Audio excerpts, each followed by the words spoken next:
So it's 5 a.m. and I'm recording a video because I spent like the entire night dealing with this, but I'm finally done, so I can finally wrap up with this. So today we have this problem.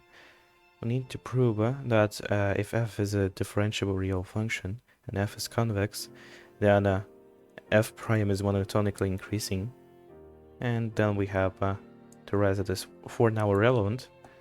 So let's go about that. Well, first of all, people sometimes take this property for granted, but I'll go ahead and prove it. So let's take first of all the equation for convex function.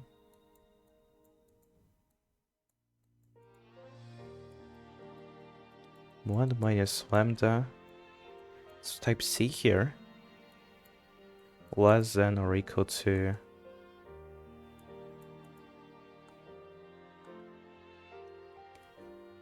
lambda f of a plus 1 minus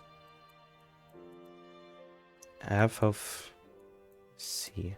1 minus lambda times f of c. Alright, now what I'm gonna do is I'm gonna define this fragment to be called b. What I'm gonna do next is I'm gonna say that a is less than b less than c, and I can always pick a lambda to satisfy this equation if I pick any b between any two numbers a and c. And now what I'm gonna do is I'm gonna rewrite this over here in a different form. F of b is less than f of c plus lambda times f of a minus f of c.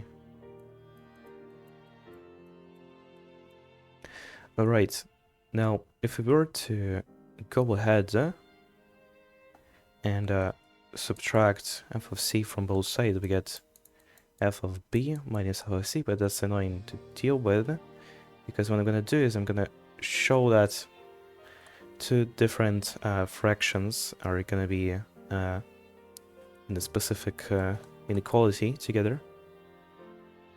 So we have basically two branches here, a minus b and c minus b. So let's go ahead and deal with them.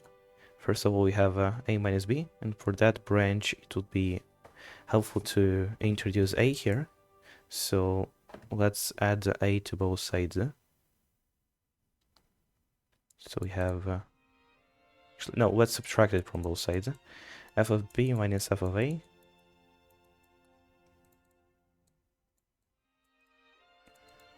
less than, now let's go back to the original form of the equation. Let's leave this one for the other inequality.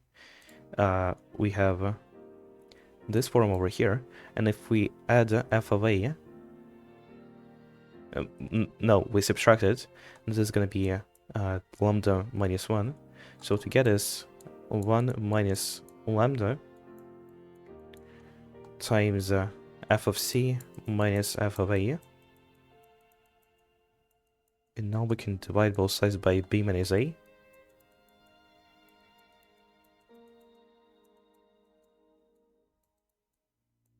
Also forgot to mention, yeah, I can put equal here. Alright. Less than 1 minus lambda times f of c minus f of a over b minus a. Now, let's recall how we define b. And from this stems that what we get here is, if we were to minus the a, we just essentially get c minus a times 1 minus lambda. So this cancels out, and what we have left is f of c minus f of a over c minus a. And now what we're going to do is we're going to introduce another expression of a similar form, but it's going to be f of c minus f of b, and I'm going to show that this statement is going to be true. original intent is specifically to show the relation between these two, to then show the relation between the derivatives, but this one shows up as an intermediate step. Alright, so this form is useful here. We can subtract f of c from both sides and then multiply it by -1. What we get is f of c minus f of b is greater than or equal to lambda times f of c minus f of a. Alright, now we divide both sides by by c minus a. C minus b, I mean. And what we get is f of c minus f of b over c minus b is greater than or equal to. Now, if we were to look at c minus b, by the definition of b, c minus b is going to be lambda times c minus a.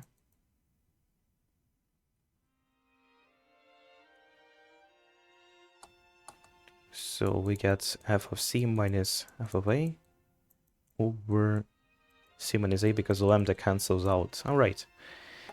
And we have proven this.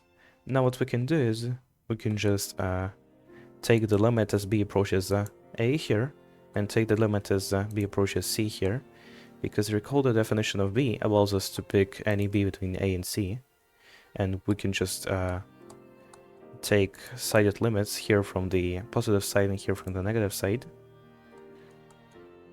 So f prime of a is less than whatever this is.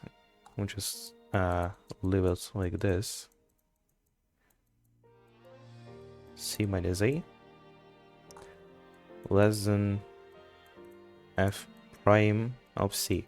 Now if we were to try to visualize this, let's have some convex function, whatever. If we were to take two distant points, one intermediate one. Okay, this looks convex, but this doesn't look like convex. It's like, it doesn't feel right, even though it's convex for sure. Right, or to take this 3, then, I mean, it seems fairly obvious from the fact that or to take this point, then it's like basically at the bottom, and then we also have the multitude of different other facts, but like it seems visually intuitive, alright, but it's like really annoying to deal with. So f of c minus f of a over c minus a, c and a. This is essentially just this slope. We were to take this thing, then at some point it's going to be this slope, but the others is going to be greater here and lower here. So plus and minus, which explains it, but like, yeah, it's annoying to deal with.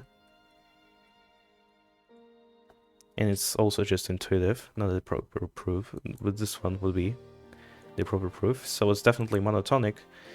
And the rest that's asked of us is if the second derivative exists, then we just have to show that f is convex, and then f prime prime of x is greater than or equal to 0, and like, I don't think I should be showing that. I mean, everyone knows the basic proof of how monotonically increasing implies that if second derivative exists, then it's going to be greater than or equal to 0.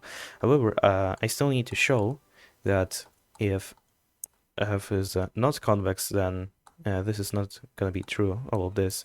And the way you can go about that is essentially, suppose f is not convex, then there exists a pair of a, b, c, such that this inequality over here is going to be, instead of less than or equal to, it's going to be greater. What we're going to do next is we're going to take all of this process, and what we're going to get is basically just inverted signs here.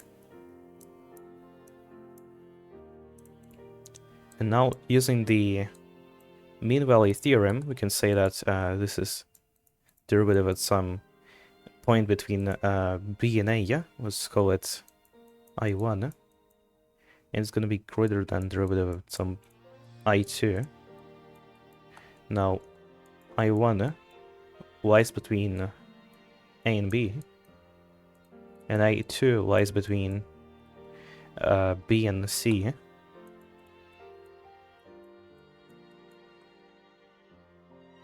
So I1 is less than I2, but the derivative at I1 is greater than derivative at I2.